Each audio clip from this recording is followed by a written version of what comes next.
شہر چشتیاں سے تشریف لائے ہوئے مہمان خان حافظ محمد نوید مہاروی مہار شریف کے تراشے ہوئے ہیرے اپنی بہترین آواز سے ہمارے گروپ کو منور فرما رہے تھے۔ ان کے نعت کے دوران مہمان خطیب تحریک منہاج القرآن جنوبی پنجاب کے صدر حضرت علامہ مولانا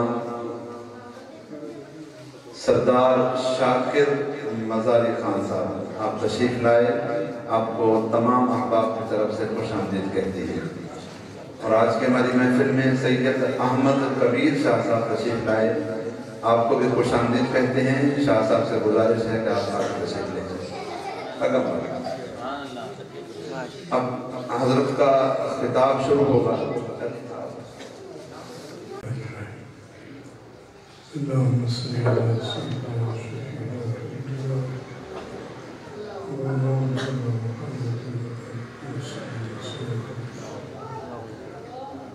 رب اشرح لي صدري ويسر لي امري واحلل عقدة من لساني يفقهوا قولي رب لا تجعلني فردا وانت خير الوارثين رب لا تجعلني فردا وانت خير الوارثين رب لا تجعلني فردا وانت خير الوارثين صلى الله تعالى على خير خلقه محمد وعلى آله وصحبه أجمعين برحمتك يا أرحم الراحمين۔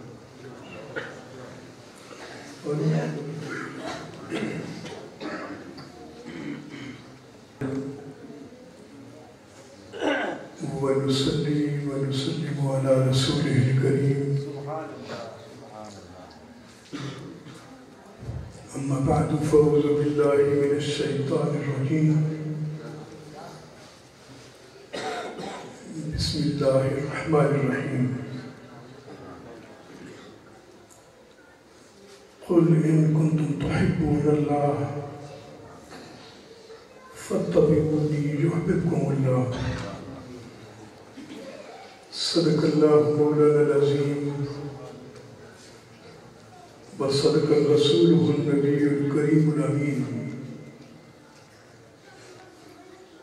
ونحن على ذلك لمن الشاهدين والشاكرين والحمد لله رب العالمين۔ لا ريب لا شریک شہنشاہ کل ہے تو، لا ریب لا شریک شہنشاہ کل ہے تو، سرخم ہے تیرے در پہ ہر ایک تاجدار کا۔ اے خدائے جمال زیبائی خوب ہے تیری عالم آرائی، سب میں موجود اور سب سے نہاں کون سمجھے یہ راز تنہائی۔ بلغ العلا بکمالہ کشف الدجا بجمالہ حسنت جمیع خصالہ صلو علیہ وآلہ۔ توڑے دھگڑے تھوڑے کھاندری ہاں یا رسول اللہ تیرے نام تے مفت وکاندری ہاں، توڑے دھگڑے تھوڑے کھاندری ہاں۔ ان کو مارے نہیں، ان کو درمیان میں بٹھا دے تو یہ ٹھیک ہو جائیں گے۔ بڑوں کے درمیان میں بٹھا دے بچوں کو، بچے کنٹرول کر لیں۔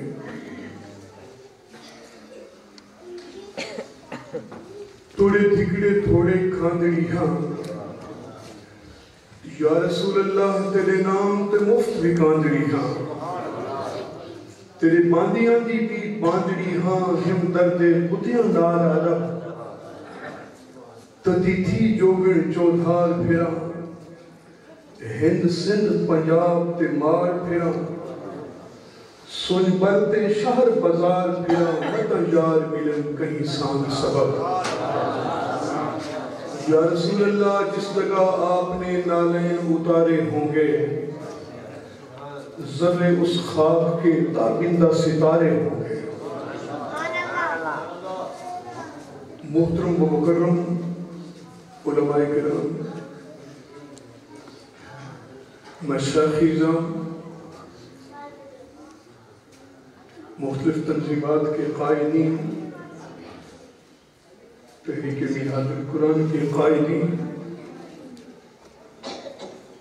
مسجد کمیٹی کے معتبر باوقار احباب، خطیب و امام، اور آج کی اس باوقار پاکیزہ محفل کے جملہ شرکاء، آقا علیہ الصلوۃ والسلام کی امت کے بزرگوں، جوانوں، عزیز بچوں، السلام علیکم ورحمۃ اللہ۔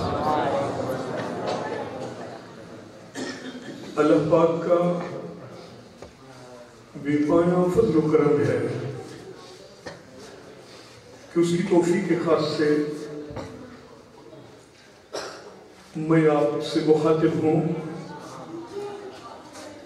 اور اسی کی توفیق خاص سے آپ سامع کی حیثیت سے میرے سامنے ہیں۔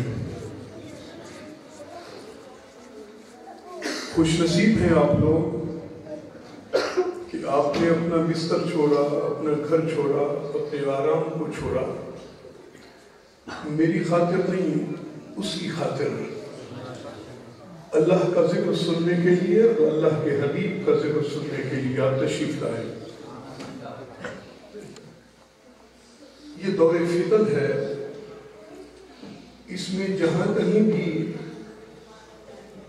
اچھائی کی محفل ہو، خیر کی محفل ہو، ذکر کی محفل ہو، درود پاک کی محفل ہو، اس کو مس مت کیجیے گا، چونکہ یہ روز یہ سبیل نہیں بن سکتی۔ برائی کی، فساد کی محفل، ترغیب، تقریر ہر چوک پر ملے گی، گھر میں بھی ملے گی، ٹی وی کے ذریعے، میڈیا کے ذریعے۔ یہ جو محفلیں ہیں کبھی کبھی نصیب ہوتی ہیں، تو پھر اپنے نصیب کو اتنا کمزور مت کریں۔ جب بھی اس قسم کی کوئی محفل کی آواز سنیں تو اسی کو دعوت سمجھ لیا کریں، آپ ناراض نہ ہوا کریں کہ مجھے تو کہا نہیں گیا۔ کیا پنجگانہ نماز میں جب حی علی الفلاح کہا جاتا ہے تو کیا مولانا گھر بلانے آتا ہے یا وہی آواز کافی ہوتی ہے؟ اسی آواز کو سن کر اہل ایمان آتے ہیں۔ تو یہ جب آواز آتی ہے، صدا لگائی جاتی ہے کہ آپ آ جائیں، آج خیر کی محفل ہے تو آ جایا کریں۔ منہاج القرآن کا ایک اپنا مزاج ہے۔ شیخ الاسلام ڈاکٹر محمد طاہر القادری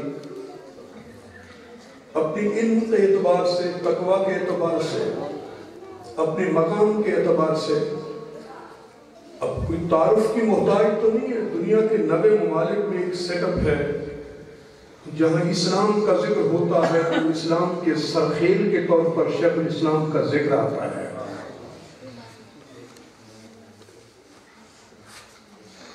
ہمارا کام نفرتوں کی جگہ پر محبتوں کے چراغ روشن کرنا،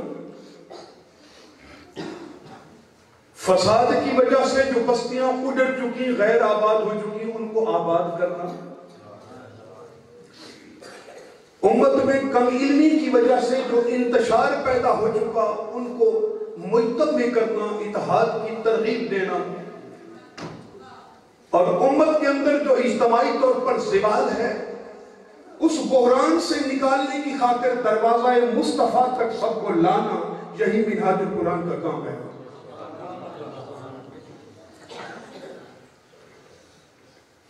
قرآن مجید کی جو آیہ کریمہ آپ کے سامنے تلاوت کرنے کا شرف حاصل کیا، اللہ پاک تبارک و تعالی اپنے حبیب مکرم سے مخاطب ہے۔ قرآن کہتا ہے قُلْ إِن كُنتُمْ تُحِبُّونَ اللَّهَ، اے حبیب ان لوگوں سے فرما دیجئے جو کہتے ہیں کہ ہمیں اللہ سے محبت ہے۔ یہ قرآن کی بات کہہ رہا ہوں۔ حبیب ان لوگوں سے فرما دیجئے، ان لوگوں سے کہہ دیجئے جو دعویٰ کرتے ہیں کہ ہمیں اللہ سے محبت ہے۔ باری تعالیٰ میں کیا کہوں؟ اللہ فرماتا ہے اگر وہ اپنے دعوے میں سچے ہیں تو دلیل کے طور پر تیری غلامی میں آ جائیں. اگر وہ کہتے ہیں کہ انہیں مجھ سے محبت ہے، اللہ سے محبت ہے، تو اللہ کی محبت کی دلیل کے طور پر وہ تیری غلامی کو اختیار کریں، مان لیا جائے گا کہ یہ مجھ سے محبت کرتے ہیں. باری تعالیٰ اگر ایسا کوئی نہ کرے، وہ تجھ سے تو ٹوٹ کر محبت کرنے کا دعویٰ کرے مگر دروازہ مصطفیٰ کی طرف نہیں آنا چاہتا، مصطفیٰ کی چوکھٹ سے منہ پھیر لیتا ہے، اللہ فرماتا ہے وہ ٹکرے مارتا رہے، ایمان کی دولت اس کے سینے میں نہیں آ سکتی. ایمان کی دولت اس کے سینے میں تب آئے گی جب اللہ کا پتہ بتانے والا رسول، اللہ کا پتہ بتانے والا دروازہ اس چوکھٹ کو چھوڑتا ہے. تو مجھے تو نہیں دیکھا نا، اللہ کو تو نہیں دیکھا ایمان لانے والے نے، پھر دیکھا کس کو تھا؟ دیکھا کس کو تھا؟ علماء تشریف فرمائے توحید ایک خبر ہے. کیا ہے؟ توحید ایک خبر ہے. مکہ کی وادیوں میں ایک خبر چلی جب بیت اللہ کے اندر سینکڑوں بت، سینکڑوں خدا، بت تو ہم کہتے ہیں، ان کے تو خدا تھے. جب بیت اللہ کے اندر سینکڑوں بت رکھے ہوئے تھے، ان کے سامنے لوگ سجدہ ریز ہوا کرتے تھے، اپنی حاجتیں پیش کیا کرتے تھے، اس حد تک باؤنڈڈ مائنڈ کے لوگ تھے. اپنے ہاتھ سے بنا کر ان کو سجا کے رکھنا، پھر ان کے سامنے سجدہ ریز ہونا، یعنی اس حد تک کند ذہنیت تھی، ان کو خدا مانو. جب خداؤں کی اتنی بڑی بھرمار تھی کہ ہر قبیلے کا، ہر خاندان کا، ہر گلی کا الگ خدا تھا، اسی اسنا میں ایک خبر چلتی ہے کہ خدا ایک ہے. جب خداؤں کی اتنی بہتات تھی، لوگ عقائد میں اندھے ہو چکے تھے، سیاہکاریوں میں اندھے ہو چکے تھے، وحدہ لا شریک کو بھول چکے تھے، وحدہ لا شریک کا تصور وحدانیت معلوم ہو چکا تھا. اسی اسنا میں ایک خبر چلی کہ اللہ وحدہ لا شریک ہے. کھلبلی مچ گئی. جن کے خدا تھے ان کو چیلنج ہونے والی کا آواز آئی کہ اللہ وحدہ لا شریک ہے، یہ جو بت ہے یہ خدا نہیں ہے. اس گلی میں ڈسکشن، اس گلی میں وحدہ لا شریک کی توحید کی ڈسکشن، اس محلے میں ڈسکشن، ہر گھر کے اندر ڈسکشن کہ اللہ تبارک و تعالیٰ سنائے ایک ہے، یہ جو ہمارے خدا ہے یہ خدا نہیں ہے. یہ آواز کہاں سے آئی ہے؟ چلیں تلاش کو نکلتے ہیں، یہ خبر نکلی کہاں سے ہے، یہ خبر چلی کہاں سے ہے. تلاش والوں نے گھومتے گھماتے دروازہ مصطفیٰ کو پا لیا. ادھر سے گھوم کے آئے تو دروازہ مصطفیٰ، ادھر والے آئے تو دروازہ مصطفیٰ، ادھر والے آئے تو دروازہ مصطفیٰ، اور ان کو پتہ چلا کہ یہ وہ دروازہ ہے جہاں سے یہ صدا گونجی ہے کہ اللہ وحدہ لا شریک ہے. اور ایک لطیف سا نکتہ بیان کرنا چاہتا ہوں، اگر پسند آئے تو لے لیں، نہیں تو ناراض ہونے کی بھی ضرورت نہیں ہے. یہ جو خدا تھے نا، بت تھے، ان کے تو خدا تھے نا. کیا ان کے تو خدا تھے؟ جھوٹا تو ہم کہتے ہیں نا، کوئی جھوٹے خدا تھے ان کے، مگر ان کی نگاہ میں وہی سچے تھے. میرے مصطفیٰ کا چہرہ جب بغور انہوں نے دیکھا، والضحیٰ چہرہ، واللیل زلفیں، جس کے لیے پوری کائنات پیچھی پیچھی جائے، مری مری جائے، کٹی کٹی جائے. جب پہلی بار انہوں نے غور سے دیکھا اس چہرے کو کہ اس زبان سے یہ صدا گونجی ہے کہ اللہ وحدہ لا شریک ہے، بہت سے خوش قسمت ایسے تھے انہوں نے مصطفیٰ کا بددعا چہرہ تک کر اپنے خداؤں کو چھوڑ دیا.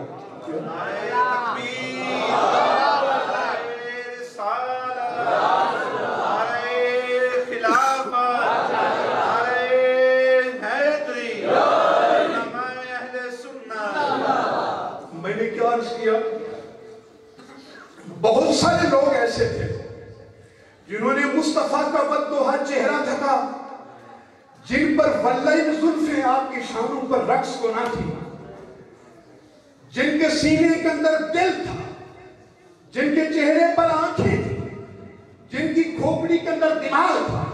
خدا کی عزت کی قسم بددعا چہرہ تک کر انہوں نے اپنے خداؤں کو چھوڑ دیا. جو خداؤں کو چھوڑ کر آئے نا، پھر میرے مصطفیٰ کا عدل بھی دیکھیں، خداؤں کو چھوڑ کے آنے والوں کو مصطفیٰ نے وحدہ لا شریک سے جوڑ دیا کہ خداؤں کو چھوڑ کے آنے والوں اور تمہیں اس رب کا پتہ بتاؤں جو مجھ محمد کا بھی رب ہے، اور ان کے ساتھ جوڑ دیا۔ اللہ کہتا ہے کہ اگر محبت، میری محبت میں تم سچے ہو تو اس کی پیروی کرو، اس کی اتباع کرو، اس کی غلامی میں آ جاؤ۔ جس نے میرا پتہ بتایا، تم نے مجھے تو نہیں دیکھا، تم نے تو دیکھا فتوحا چہرہ، اور جس نے میری پہچان کرائی، جس نے میرا پتہ بتایا، تو مشکور بھی تو انہی کا ہونا چاہیے، چوکٹ بھی تو اسی کا پکڑنا چاہیے، دامن بھی تو اس کا تھامنا چاہیے۔ اگر اس کے دامن سے ہاتھ اپنے کترائیں گے، ہاتھ پیچھے ہٹائیں گے، تو توحید میں کمزور ہوں گے۔ کیا توحید میں کمزور ہوں گے؟ کس نے دیکھا ہے اللہ وحدہ لا شریک ہے؟ کسی نے بھی تو نہیں دیکھا، تو پھر ہم کیوں مانتے ہیں اللہ وحدہ لا شریک ہے؟ بابا 2 جمع 2 4 کی بات ہے کہ ہم نے زبان مصطفیٰ کا اعتبار کیا کہ کملی والے نے فرمایا اللہ وحدہ لا شریک ہے، ہم اپنی نسلوں کو بتاتے آئیں گے کہ اللہ وحدہ لا شریک ہے۔ دیکھا تو نہیں ہے ہم نے اللہ کو ماننے سے بھی پہلے مصطفیٰ کا اعتبار کیا۔ اللہ کو تو تب مانا پہلے مصطفیٰ کا اعتبار کیا۔ رسول اللہ کا اگر اعتبار نہ ہوتا تو اللہ کا اعتبار بھی نہ ہوتا۔ ہم نے رسول کو وحدہ لا شریک، رسول کو ہم نے اللہ تبارک و تعالیٰ کا پیغمبر حق مانا، ختم المرسلین جانا، سردار الانبیاء جانا، اپنی جان سے بھی زیادہ محبوب جانا، تو پھر اللہ کو وحدہ لا شریک مانا۔ میں پوچھنا چاہوں، قرآن کو قرآن کیوں مانتے ہیں؟ کیا جبریل کی آواز سے سنا تھا کہ یہ قرآن ہے؟ کیا کتابی شکل میں اس کا نزول ہوا تھا کہ ہم قرآن کو قرآن مانتے ہیں؟ بابا قرآن کو بھی قرآن ہم مصطفیٰ کی خاطر مانتے ہیں۔ رسول نے فرما دیا کہ یہ قرآن ہے، یہ قرآن ہے۔ صادق اور امین ہونے کی دلیلیں لوگ دیتے ہیں، ایک ایسی دلیل تو جو شیخ الاسلام نے دی، وہ سونے کے حروف سے لکھنے کے قابل ہے۔ کیا آپ نے فرمایا کہ زبان ایک ہی ہے، اور اس زبان سے قرآن کی آیہ کریمہ تلاوت ہو تو آپ فرمائیں یہ قرآن ہے۔ کیا اس زبان سے قرآن کی آیہ کریمہ تلاوت ہو؟ آج تو بچہ تلاوت کرتا ہے نا۔ جب قرآن کا نزول ہو رہا ہوگا، آیات نازل ہو رہی ہوں گی، تو اپنے کارکنوں کو میرے مصطفیٰ سنایا کرتے ہوں گے۔ کارکن پوچھا کرتے یا رسول اللہ یہ کلمات ہم نے پہلے تو نہیں سنے، یہ کیا ہے؟ ان کلمات کے پوچھنے پر میرے مصطفیٰ کا یہ فرمانا کہ یہ قرآن ہے، یہ قرآن ہے، یہ حدیث ہے۔ نہیں سمجھے؟ قرآن کے بارے میں میرے مصطفیٰ کا یہ فرمانا کہ یہ قرآن ہے، یہ حدیث ہے، یعنی قرآن کو قرآن کہنے کے لیے بھی آپ کو حدیث کا سہارا لینا پڑے گا، مصطفیٰ کے دروازے کا سہارا لینا پڑے گا، وگرنہ قرآن کی دلیل تو ہمارے پاس اور کوئی نہیں ہے مسئلہ دروازہ مصطفیٰ کے۔ اسی زبان سے قرآن پڑھے تو مصطفیٰ فرمائے یہ قرآن ہے، اسی زبان سے اپنا فرمان جاری فرمائے تو فرمائے یہ حدیث ہے۔ اس سے بڑا امانت دار کوئی ہو سکتا ہے؟ اس سے بڑھ کر کوئی امانت دار ہو سکتا ہے؟ زبان ایک ہی ہے، قرآن پڑھیں تو ہمیں بتائیں گے قرآن ہے، اپنا فرمان جاری فرمائے تو یہ فرمائے کہ یہ حدیث ہے۔ ہم اس رسول کو ماننے والے ہیں جس کا ایک ایک قدم بھلائی کا ہے، خیر کا ہے، رحمت کا ہے، فضل کا ہے، کرم کا ہے۔ اس لیے اللہ نے پابند کیا ایمان تب ملے گا جب دروازہ مصطفیٰ سے وابستہ ہو گیا۔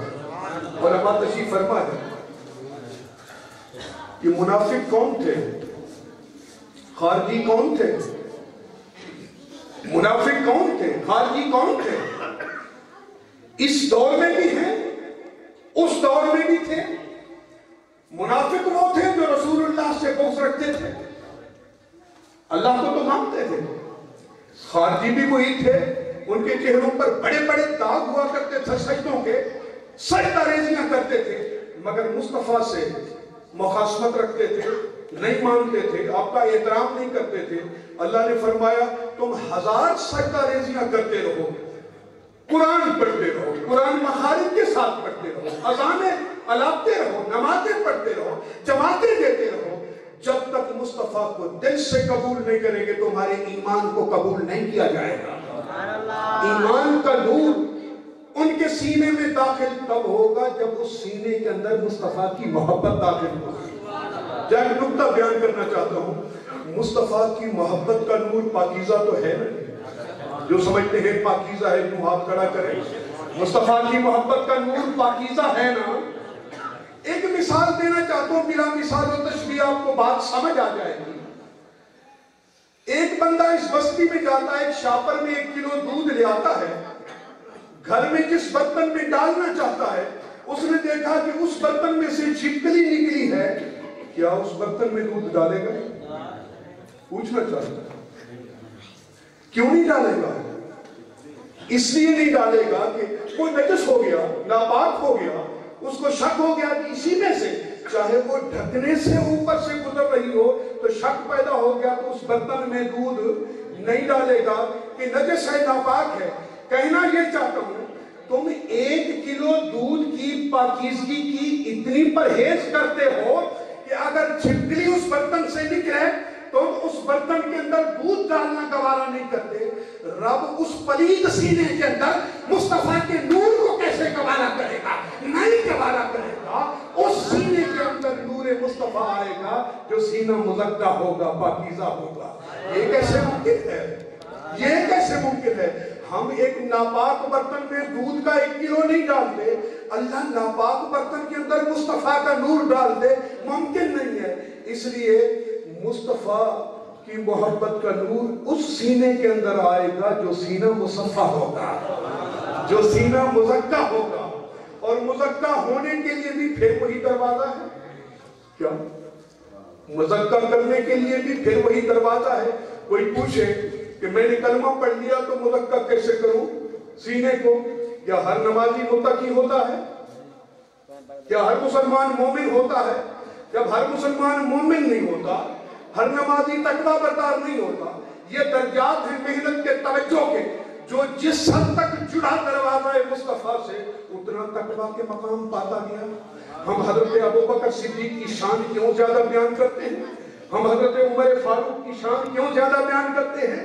ہم حضرت عثمان غنی کی شان کیوں زیادہ بڑھاتے ہیں؟ ہم مولا علی شیر خدا کی شان کے ترانے کیوں گاتے ہیں؟ اس لیے گاتے ہیں، ویسے تو صحابہ 1,24,000 کی تعداد میں تھے، مگر ان چاروں کو زیادہ پرائرٹی پر کیوں رکھتے ہیں؟ اس لیے رکھتے ہیں کہ ان چاروں کا تعلق دروازہ مصطفیٰ سے زیادہ تھا، دروازہ مصطفیٰ سے زیادہ تھا، وہ جڑے ہوئے تھے، وہ میرے مصطفیٰ کے چوڑے سیدھے کرنے والے تھے، میرے مصطفیٰ کے پختہ کارکن تھے، میرے مصطفیٰ کے تربیت یافتہ تھے، حضور نے ان کی انگلی پکڑ کر چلانا سکھا دیا، میرے مصطفیٰ نے ممبر پر بٹھا کر ان کو بولنا سکھا دیا، ان کو دعوت کو طریق سکھا دیے، ان کے اندر سارے کا سارا دین سینے کے اندر ڈال دیا، علوم سارے کے سارے ڈال دیے۔ اس لیے ہماری شیر خدا کا ذکر کرتے ہیں، حسنین کریمین کا ذکر کرتے ہیں، بلال حبشی کا ذکر کرتے ہیں، ہم خلفائے راشدین کا ذکر کرتے ہیں، اس لیے کہ اس دروازے سے انہوں نے فیض پایا۔ کیا؟ اس دروازے سے، اس دروازے سے فیض پایا، اور فیض کا طریق بھی وہی ہے، وہ آج کے دن بھی وہی فارمولہ لاگو ہے امت مسلمہ کے لیے۔ لوگوں کو کہنا چاہتا ہوں، کوئی اگر یہ کہے کہ میں سلیم القلب بن جاؤں، کوئی اگر یہ کہے کہ میری آنکھوں میں حیا آ جائے، کوئی اگر یہ کہے کہ میرے من کے اندر پاکیزگی آ جائے، میری سوچوں کے اندر پاکیزگی آ جائے، اگر کوئی پاکیزہ ہونا چاہتا ہے تو اس کو کوئی پاکیزہ دروازہ بھی تو چاہیے کہ نہیں؟ کپڑا کو پاکیزہ کرنا ہو تو دھوبی کے پاس جاتے ہیں، کیا؟ کپڑا کو صاف کرانا ہوتا ہے تو دھوبی کے پاس جاتے ہیں، من کو صاف کرانا ہو تو کوئی دروازہ تو چاہیے نا، من کو صاف کرنا ہو تو کوئی دروازہ تو چاہیے۔ مجھے رسول اللہ کی عزت کی قسم، قرآن کہتا ہے کہ یہ وہ گھرانہ ہے جس کو اللہ نے ارادہ فرمایا کہ ان کو تطہیر کی دولت عطا کر دے، اللہ نے ارادہ فرمایا ان کو پاکیزہ کر دے، اور وہ گھرانہ پاکیزہ ہوا۔ وہ گھرانہ کس کا تھا؟ اس کا گھرانہ تھا، میرے مصطفیٰ کا گھرانہ تھا۔ اس کائنات عرضی میں ایک ہی تو گھرانہ ہے پورا جس کو اللہ نے تطہیر کی دولت سے نواز دیا. کیا تطہیر کی دولت سے نواز دیا. اب جس کو پاکیزگی چاہیے کہاں جائے گا؟ جس کو پاکیزگی چاہیے وہ دروازہ مصطفیٰ پر جائے. جس کو تطہیر چاہیے دروازہ مصطفیٰ پر جائے. جس نے اپنے من کو مزکا کرنا ہے دروازہ مصطفیٰ پر جائے گا. جس کو پاکیزگی چاہیے دروازہ مصطفیٰ پر جائے گا. خانہ خدا میں بیٹھا ہوں, دروازہ مصطفیٰ کو چھوڑ کر اگر کوئی کہے کہ میں اللہ سے جڑ کر پاکیزہ ہو جاؤں گا, خدا کی عزت و جلالت کی قسم ایمان بھی داخل نہیں ہو سکتا دروازہ مصطفیٰ کے بغیر. نعرہ تکبیر, نعرہ رسالت, نعرہ خلافت, نعرہ حیدری, اہل سنت. میں نے کیا عرض کیا؟ میں نے عرض کیا جس کو پاکیزگی چاہیے وہ پاکیزہ چوکٹ پہ آ جائے. تو پھر مجھے کہنے دیں حضرت ابو بکر صدیق کو پاکیزگی کی خیرات ملی تو کس دروازے سے ملی؟ حضرت عمر فاروق کو پاکیزگی کی خیرات ملی تو کس دروازے سے ملی؟ حضرت عثمان غنی کو پاکیزگی کی خیرات ملی تو کس دروازے سے ملی؟ مولا کائنات تو خود کو خود دروازہ ہے, علم کا بھی پاکیزگی کا بھی. چونکہ میرے مصطفیٰ نے ان کی پرورش کے اندر, اس گھرانے کے اندر, اس کملی کے اندر ان کو چھپایا. مگر میں کیسے ہو سکتا ہے؟ علی کی پیدائش بیت اللہ میں ہوئی. کیا آپ نہیں جانتے کہ بچہ جب پیدا ہوتا ہے تو کتنی ناپاکی ہوتی ہے؟ یہ بچہ ایسا تو تھا کہ گھر اللہ کا ہے, اس کے اندر جنم ہو رہا ہے. اس کا مقصد یہ ہے کہ ناپاکی کا تصور کیا ہے؟ ناپاکی کا تصور نہیں ہے. بس اتنا اشارہ تک کہوں, اللہ کے امر سے ہی بیت اللہ کے اندر آپ کی پیدائش ہوئی نا. کہ اللہ چاہتا کہ میرا گھر ناپاک ہو جائے. یہ وہ گھرانہ ہے, اللہ نے ان کے وجود کے اندر پاکیزگی رکھ دی. آپ کمپیر نہ کیا کریں کہ فلاں گھر فلاں گھر فلاں گھر, یہ اسپیشل گھر ہے. کیا یہ اسپیشل گھر ہے؟ ان کو کمپیر نہ کیا کریں مہربانی کر کے. مولا علی شیر خدا تو مولا علی شیر خدا ہے. میں کہنا چاہ رہا تھا جس کو پاکیزگی کی دولت چاہیے اس کو دروازہ مصطفیٰ پر آنا ہوگا. جس کو تطہیر کی دولت چاہیے اس کو دروازہ مصطفیٰ پر آنا ہوگا. اب 2 جمع 2 4 کی بات کہوں, اگر کوئی یہ کہے کہ اب نبی نہیں رہا, اگر کوئی یہ کہے کہ نبی نہیں رہا تو اب مجھے نبی کے پاس تو جانے کی ضرورت نہیں ہے, اب مجھے خدا ہی ڈائریکٹلی پاکیزہ کر دے گا. آپ 1 کروڑ بار دن میں لا الہ الا اللہ لا الہ الا اللہ لا الہ الا اللہ پڑھیں اور پھر اللہ سے کہیں کہ مجھے انعام عطا کر دیں. بس کریں, اللہ سے کہیں کہ مجھے انعام عطا کر دیں تو اللہ کہے گا کس چیز کا انعام؟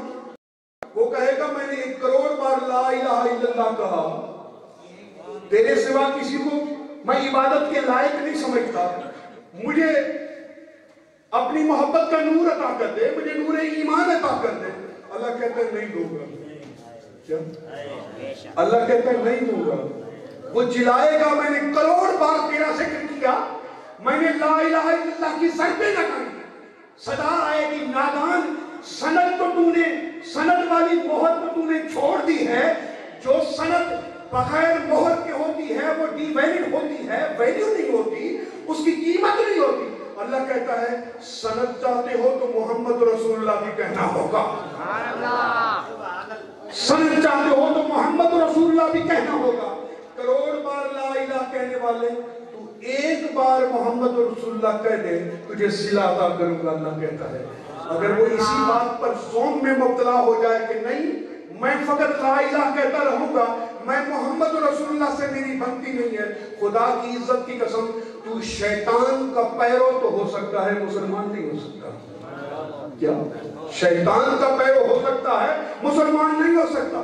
اس وقت کہنا چاہتا ہوں لوگوں, دنیا میں جھگڑا کس بات کا ہے؟ جھگڑا کوئی اکانومی کا نہیں ہے. مجھ سے اگر پوچھے جو منہج القرآن کی تحقیق ہے, جس رخ پر منہج القرآن کے لوگ کام کرتے ہیں, جھگڑا دروازہ مصطفیٰ کے قریب لانے کا اور دروازہ مصطفیٰ سے ہٹانے کا ہے، اور کوئی جھگڑا دنیا میں نہیں ہے۔ کیا جھگڑا ان دو باتوں کا ہے؟ کیا دو باتوں کا؟ اس کو ذرا آسان کہہ دوں، آسان پیرا دیں۔ میرے مصطفیٰ نے فرمایا میرے اہل بیت کشتی نوح کی مانند ہیں، جو اس کشتی کے اندر سوار ہو گیا وہ بچ گیا، مراد پا گیا، جو کشتی سے رہ گیا وہ نامراد ٹھہر گیا۔ جھگڑا کشتی والوں کا اور کشتی سے باہر والوں کا ہے۔ کیا جھگڑا کشتی والوں کا اور کشتی سے باہر والوں کا ہے۔ ایک بات آپ کو بتاؤں، جب بھی مصطفیٰ کی آل کی بات ہو کسی مخمسے میں مت پڑا کریں۔ کیا مخمسے میں مت پڑا کریں۔ اگر مخمسہ آ جائے تو اللہ سے توبہ کر لیا کریں۔ مجھے رسول اللہ کی عزت کی قسم، حسنین جوانوں کے جنت کے جوانوں کے سردار ہوں گے۔ حسنین کی ماں خواتین کی سردار ہوگی۔ جنتوں میں داخل وہ ہوگا جن کی ان سے بنی ہوئی ہوگی۔ کیا کہہ رہا ہوں؟ جن کی ان سے بنی ہوئی ہوگی جنت میں وہی داخل ہوگا۔ جنت میں کوئی نمازوں کے ذریعے داخل نہیں ہوگا۔ جنت میں فقط قرآن کی تلاوت کے ذریعے داخل نہیں ہوگا۔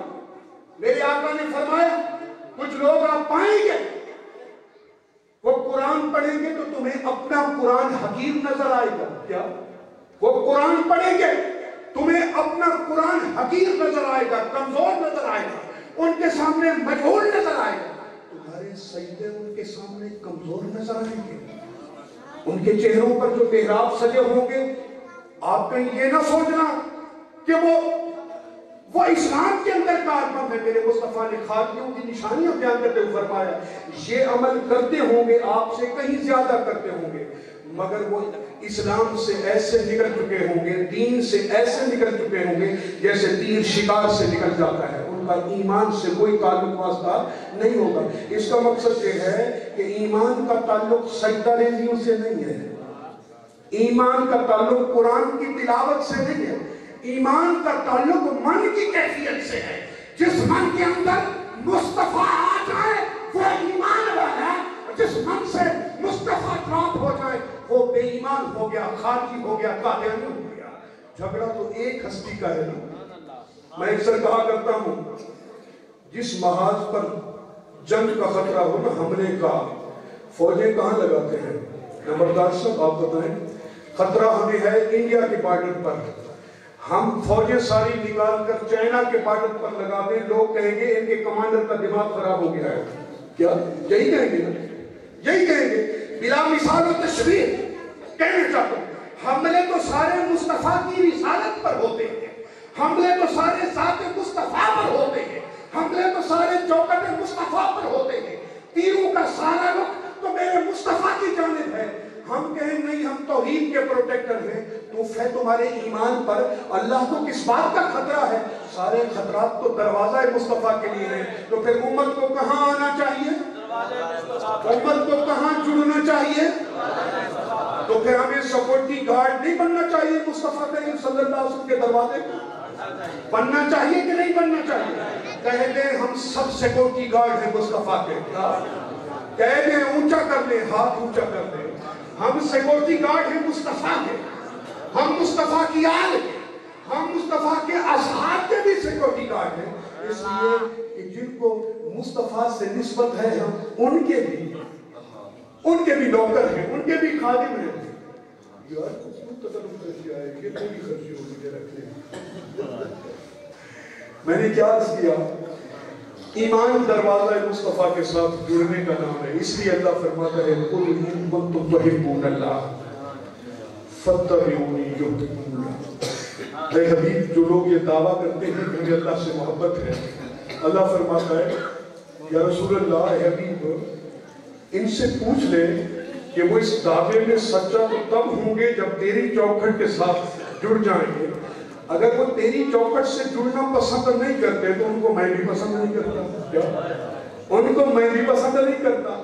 اب پسند جو مصطفیٰ کی ہے وہی رب کی ہے، پسند جو مصطفیٰ کی ہے وہی رب کی۔ آپ کہیں کہ شاید میں عقیدت کے دھارے میں پڑھ رہا ہوں، قرآن کی ایک آیت کریمہ بتا دیتا ہوں تاکہ ایمان اور پختہ ہو جائے. قرآن کہتا ہے من یطیع الرسول فقد اطاع اللہ. کیا؟ جس نے رسول کی اطاعت کی اس نے اللہ کی اطاعت کی. کیا فرمایا اللہ نے؟ حضرت قرآن ہے کہ نہیں ہے؟ اللہ فرماتا ہے جس نے رسول کی اطاعت کی اس نے سمجھ لو اللہ کی اطاعت کی. جس نے رسول سے محبت کی، کہنا چاہتا ہوں جس نے رسول کی اطاعت کی، اللہ کہتا ہے جس نے رسول کی اطاعت کی اس نے اللہ کی اطاعت کی. جس نے رسول کی محبت، رسول سے محبت کی اس نے اللہ سے محبت کی. جس نے رسول کا ادب کیا اس نے اللہ کا ادب کیا. جس نے رسول کی اتباع کی اس نے، جس نے رسول کے دروازے کی نوکری کی اس نے اللہ کے دروازے کی نوکری کی. کوئی فرق ہے؟ یا علماء تشریف فرما ہے 38 آیات ہیں اس ٹاپک پر، اطاعت کے موضوع پر. کتنی نورانی صاحب؟ 38 آیات اللہ نے نازل فرمائی. بڑی دلچسپ نکتے کی بات بتانا چاہتا ہوں، شاید نہیں سنی ہوگی. کیا؟ 38 آیات ہیں قرآن مجید میں اطاعت کے موضوع پر. ان 38 میں سے 20 آیات ایسی ہیں جس میں اللہ کہتا ہے میری اطاعت کرو اور میرے رسول کی اطاعت کرو. کیا فرماتا ہے اللہ؟ میری اطاعت کرو اور میرے رسول کی اطاعت کرو.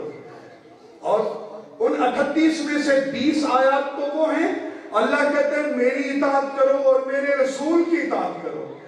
اور ان 38 میں سے جو باقی 18 آیات ہیں اس میں اللہ نے اپنے نام کو بھی ڈراپ کر دیا. اللہ کہتا ہے میرے رسول کی اطاعت کرو. اپنا نام بھی نہیں لیا. اللہ کہتا ہے میرے رسول کی اطاعت کرو.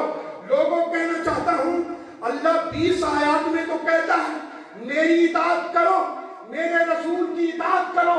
18 آیات میں جو اللہ زور دے رہا ہے کہ فقط میرے محبوب کی اطاعت کرو. کوئی ایک آیہ کریمہ بھی تخصیص کے ساتھ اپنے لیے نہیں اتاری. اللہ کہے کہ فقط میری اطاعت کرو، نہیں کہا قرآن نے. اللہ فرمانا چاہتا ہے کہ لوگوں میرے مصطفیٰ کی اطاعت کرو. 18 آیات اس پر ہیں. گویا پہلے ذہن اللہ بنا رہا ہے میری اطاعت کرو، میرے رسول کی کرو، میری اطاعت کرو، میرے رسول کی کرو. جب کچھ پختگی آ جائے، اطاعت کا مفہوم سمجھ میں آ جائے، پھر اللہ بابا کے طول کہتا ہے لوگوں مصطفیٰ کی اطاعت کرو. باری تعالیٰ فقط مصطفیٰ کی. اللہ کہتا ہے ہاں جس نے چوکھٹ مصطفیٰ پیروی کی اس نے رب کی پیروی کر لی. جو مصطفیٰ کا ہو گیا وہ میرا ہو گیا، جو مطیع ہو گیا مصطفیٰ کا وہ میرا ہو گیا. اللہ نے ترتیب یہ نہیں رکھی. اللہ کو پتا تھا کہ کچھ لوگوں کے معدے خراب ہے، دماغ کی خراب ہے. اگر میں یہ کہہ دوں کہ میری اطاعت کرو تو پھر لوگ دلیل کے طور پر کہیں گے دیکھا نا جی یہاں تو اللہ پاک نے کہا چاہے ایک آیت کریمہ بھی ہوتی. دیکھیں کہ دلیل ہے، قرآن کہتا ہے کہ میری اتباع کرو. لہذا ہم دروازہ مصطفیٰ کو چھوڑ کر اللہ کی اتباع اور اطاعت کرنا چاہتے ہیں. اللہ نے ایسا موقع ان ذہنوں کو دیا ہی نہیں ہے. اللہ نے فرمایا جہاں اطاعت کا ذکر اپنا کیا وہاں مصطفیٰ کا بھی کیا. کیا؟ جہاں اپنا ذکر کیا وہاں مصطفیٰ کا بھی کیا. اور پھر 18 آیات میں فقط مصطفیٰ کا ذکر کیا تاکہ ان کے بوتھوں پر یہ آیت کریمہ تھپڑ کے طور پر لگے جو مصطفیٰ کے دروازے سے پیچھے ہٹنا چاہتے ہیں. قرآن کہتا ہے 18 بار کے فقط مصطفیٰ کی اطاعت کرو. تو قرآن کیا تاکید کرتا ہے؟ مصطفیٰ کی اطاعت کرنا اللہ کی اطاعت کرنا ہے. لوگوں پریشان نہ ہوا کرو. کیا؟ پریشان نہ ہوا کرو. مصطفیٰ کریم صلی اللہ علیہ وسلم کے گن لایا کرو، حضور کے ساتھ محبت کیا کرو.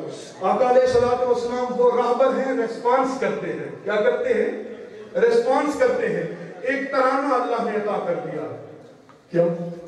ایک ترانہ قوموں کا ہوتا ہے، ملکوں کا ہوتا ہے. پاکستان کا بھی قومی ترانہ ہے، جماعتوں کے ترانے ہوتے ہیں. اللہ نے ایک جنت میں بھی ترانہ رکھا ہے اور وہ جنتی ترانہ یہاں عطا کر دیا. لوگوں ترانہ تو یہ جنتیوں کا ہے، مگر جنت حاصل کرنا چاہتے ہو تو اس ترانے کو تواتر کے ساتھ پڑھا کرو. باری تعالیٰ وہ ترانہ کون سا ہے؟ اللہ کہتا ہے ان اللہ و ملائکتہ یصلون علی النبی یا ایھا الذین آمنوا صلوا علیہ وسلموا تسلیما وسلموا تسلیما وسلموا تسلیما. اس ترانے پر 2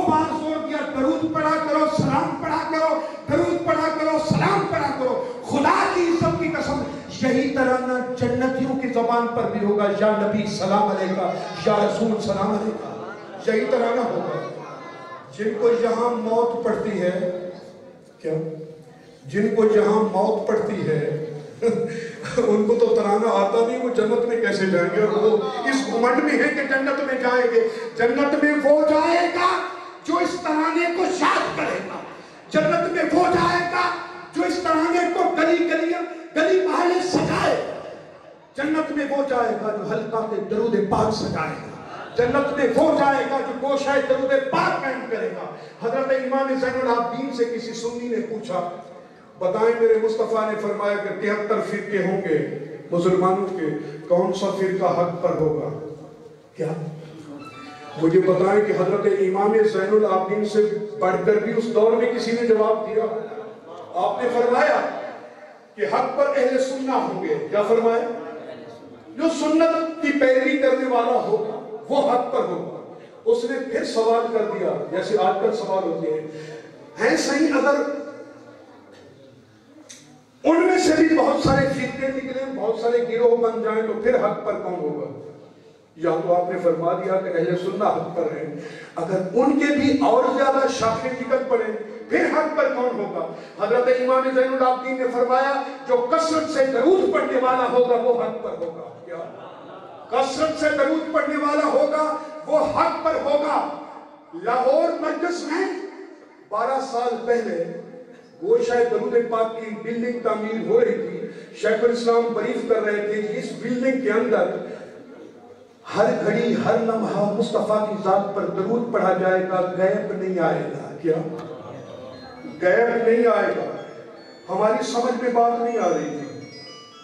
آج 12 سال ہو گئے ہیں، لوگ یہاں سے نفلی اعتکاف جا کر بیٹھتے ہیں، روزے کی حالت میں 24 گھنٹے مصطفیٰ کی ذات پر درود پاک پڑھتے ہیں۔ ہر 10 دن بعد 21 بندے تبدیل ہوتے ہیں، پھر 10 دن بعد 21 بندے نئے آ جاتے ہیں۔ نمازوں کا جب وقفہ ہوتا ہے تو آدھے لوگ مسجد میں نماز پڑھنے جاتے ہیں، آدھے لوگ درود پاک کو جاری رکھتے ہیں۔ جب وہ آ جاتے ہیں یہ درود پاک کا تسلسل قائم رکھتے ہیں، وہ وہیں گوشہ درود پاک میں نماز ادا کر لیتے ہیں۔ کھانے کا وقفہ بھی، آرام کا بھی ایسا ہی ہوتا ہے۔ 12 سال میں ایک لمحے کا بھی غیب نہیں ہے، دروازہ مصطفیٰ پر تسلسل کے ساتھ درود پاک جاری ہے۔ لوگوں کتنی بار درود پڑھا گیا ہوگا؟ کتنی بار درود پڑھا گیا ہوگا؟ آپ کو فکر دینا چاہتا ہوں، آپ وقت میں آ جائیں۔ اب تک میراج القرآن کے گوشہ درود پاک میں 3 کھرب 27 ارب بار درود پاک پڑھا گیا۔ کتنا؟ 3 کھرب 27 ارب بار درود پاک پڑھا گیا۔ وہ تو گوشہ درود پاک ہے۔ اس پاکستان کے اندر ہزاروں حلقات درود پاک ہیں جو ریگولر ہفتہ وار درود پاک جمع کرتے ہیں۔ مہینے کے بعد ختم و صلات کی محفل ہوتی ہے اور مصطفیٰ کریم صلی اللہ علیہ وسلم کی بارگاہ دستگاہ میں پیش کیا جاتا ہے۔ لوگوں میراج القرآن میں آئیں تاکہ آپ کو ترانہ یاد ہو سکے۔ میراج القرآن میں آئیں، مخاصمت نہ کیا کریں، دور نہیں ہے، سنیت لٹ چکی اپنے جھگڑوں کی وجہ سے۔ لوگوں کہنا چاہتا ہوں دعوت و تبلیغ کا کام کریں، لوگوں کو کہ عقائد درست کریں کہ قبر کے اندر تم سے عقیدہ پوچھا جائے گا، نماز نہیں پوچھی جائے گی۔ قبر کے اندر تم سے عقیدہ پوچھا جائے گا، اور عقیدہ جب پوچھا جائے گا تو شیخ الاسلام فرماتے ہیں کوئی سنگتی بھی ایسا ہو جو بتا سکے، کوئی سنگتی بھی قبر میں ایسا ہو جو بتا سکے سونیا یہ تو تیرا غلام ہے، سونیا یہ تو تیرا غلام ہے۔ جب پوچھا گیا کہ وہ سنگتی کون ہے، آپ نے فرمایا وہ سنگتی درود پاک کا تسلسل ہے۔ جو درود پاک پڑھنے والا ہوگا قبر کے اندر وہی درود پاک چیخے گا یا رسول اللہ یہ تو تیرے لیے مر مٹتا تھا، یہ تو تیری ذات کی خاطر جھگڑتا تھا، لوگوں کو بتاتا تھا، نہ دھوپ دیکھتا تھا، نہ گرمی دیکھتا تھا، نہ سردی دیکھتا تھا۔ ایک بات اور نئی نکتے کی وارد ہو رہی ہے، بتا دوں۔ دیکھیں آپ میں سے تو کسی نے بھی رسول اللہ کو نہیں دیکھا، آقا علیہ السلام کو۔ کبھی کبھی ایسا بھی ہوتا ہے نہ دیکھنے والے بھی پہچان لیں گے، ہاں ہاں یہی میرا محبوب ہے۔ کیا چس آ گئی یا نہیں؟ جس نے جہاں نہیں دیکھا وہ قبر کے اندر پہچان رہا ہوگا، ہاں یہی میرا لجپال رسول ہے جس کے لیے مرا کرتا تھا، لڑا کرتا تھا، جس کے لیے گردن کٹانے کے لیے تیار ہوتا تھا۔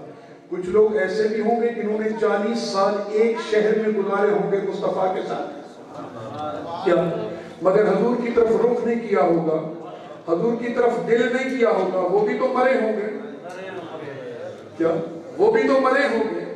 40 سال ایک شہر میں رہ کر جب وہ مریں گے، ان کے سامنے چہرہ بددعا دکھا دیا جائے گا، بتا اس ہستی کے بارے میں جن کا نام محمد ہے، نام بھی بتا دیا جائے گا۔ وہ کہتا ہے میں نہیں پہچانتا، وہ کہے گا میں نہیں پہچانتا۔ 40 سال حرمہ نصیب تو وہاں رہا، تو نے اپنا دل اس طرف نہ پھیرا، تو نے اپنی سوچ اس طرف نہ پھیری، تو اللہ کی غیرت کو بھی یہ گوارا نہیں۔ جس نے دنیا میں میرے محبوب کو نہیں پہچانا، قبر میں اس سے پہچان کی وہ صلاحیت بھی اللہ پاک سلب کر لے گا۔ کیا پہچان کی صلاحیت بھی میرا مولا اس سے سلب کر لے گا۔ اور اس کے مقابلے میں اس بستی حمر کا ایک بندہ ہے، بشک غریب ہے، کیا بشک غریب ہے، میلے کچیلے کپڑے ہیں، مگر اس کا من بڑا اجلا ہے، کیا من بڑا اجلا ہے، نعت پڑھتا ہے، مصطفیٰ کی ذات پر درود پاک پڑھتا ہے، ہمہ وقت بوضو رہتا ہے، حضور کے بارے میں کوئی روکھی بات بھی پسند نہیں کرتا، جھگڑ نہیں سکتا تو دل میں ملال ہوتا ہے، اور لوگوں کو کہتا ہے یار جو روکھا پن دکھانا ہو مجھے دکھاؤ، میرے لجپال کے بارے میں الکا بات کے بغیر بات نہ کیا کرو، میرے مصطفیٰ کی شان اللہ نے بڑھائی ہے، تم کیوں گھٹانا چاہتے ہو، کیوں تنگ نظر ہو۔ وہ جب مرے گا، جب اس کے سامنے بددعا کا چہرہ آئے گا، مجھے بددعا چہرے کی قسم وہ چیخ اٹھے گا یہ میرا محبوب لجپال ہے، جس کی خاطر مرا کرتا تھا، جس کی خاطر تڑپا کرتا تھا، میں تو اس دن کے انتظار میں تھا، مروں تو مجھے مصطفیٰ کا بددعا چہرہ نظر آئے۔ لوگوں یہ تھوڑا انعام ہے، دیکھا نہیں ہے مگر وہاں پہچان ہوگی۔ اور جو اس دنیا میں رہ کر آپ کے ساتھ رہ کر وہ ترغیب دے، کیا جو ترغیب دے نہیں اب رسول نہیں رہا، تو غارت ہو تو مر جائے، رسول نہیں رہا تو پھر تو کیوں زندہ بیٹھا ہے، تجھے بھی مر جانا چاہیے، تجھے بھی مر جانا چاہیے، اگر تیرا رسول نہیں ہے تجھے مر جانا چاہیے۔ اور رسول تو اس رسول ہی کے دم سے تو روشنی ہے۔ کوئی کہہ دے کہ پاور ہاؤس بند ہو جائے اور ہمارا لالٹین ہمارا بلب جلتا رہے، لوگ کہیں گے اس کا دماغ خراب ہے، کیا ہم سب کے ایمان کا پاور ہاؤس تو مصطفیٰ ہے، ایمان کا پاور ہاؤس تو مصطفیٰ ہے۔ اگر وہ پاور ہاؤس تم کہتے ہو کہ نہیں رہا تو پھر تمہارے اندر وہ نور کہاں ہے ایمان کا؟ ایمان کا نور تو اس کے ساتھ کنیکٹڈ ہے، رسول اللہ سے کنیکٹڈ ہے۔ ہم کہتے ہیں ہم یہاں درود پڑھتے ہیں مصطفیٰ سنتے ہیں، ہم یہاں درود پڑھتے ہیں مصطفیٰ کو پیش کیا جاتا ہے، ہم یہاں درود پڑھتے ہیں، کچھ وقت ایسے بھی ہیں جو درود پڑھتے ہیں اور مصطفیٰ ان کو بائی نیم جانتے ہیں، اس کا نام فلاں ہے، اس کے باپ کا نام فلاں ہے، یہ ہمر قبیلے سے ہے، یہ فلاں کاروبار کرتا ہے۔ اللہ کرے ہمیں ترانہ اتنا یاد ہو جائے کہ مصطفیٰ ہمیں بائی نیم پہچانے کہ یہ فلاں ہے، فلاں کا بیٹا ہے۔ تو یہ سودا وارہ کھاتا ہے کہ نہیں کھاتا؟ تو دوستو وارہ کھاتا ہے تو کوشش کیا کرے کہ بوضو رہا کرے۔ بوضو رہنے والا بندہ اس کی زبان پر درود پاک جاری ہو سکتا ہے، جاری رکھا کرے۔ ان لوگوں سے پوچھیں جنہوں نے وتیرہ بنایا درود پاک کو۔ درود پاک اتنا تو اہم ہے، سلام اتنا تو اہم ہے، درود اتنا تو اہم ہے کہ نماز عبادت ہے، خالص ہے اللہ کے لیے۔ اللہ کہتا ہے اس کے اندر بھی کوئی کمی رہ جائے تو اس کمی کو دور کرنے کی خاطر بھی درود کا سہارا لیا کریں، درود پڑھا کریں تاکہ خشوع اگر نہیں ہے تو درود اس کو کور کر دے۔ اگر دماغ تمہاری دکان میں بیٹھا ہے تو درود پڑھ لیا کریں تاکہ تمہاری نماز مقبول ہو جائے، وگرنہ نماز کے اندر